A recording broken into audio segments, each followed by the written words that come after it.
guys. So this is what's kind of left of the Norwood Hospital.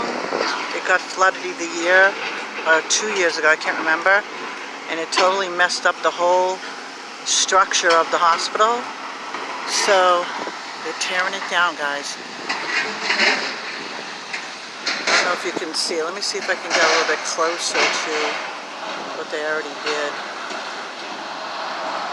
Wow.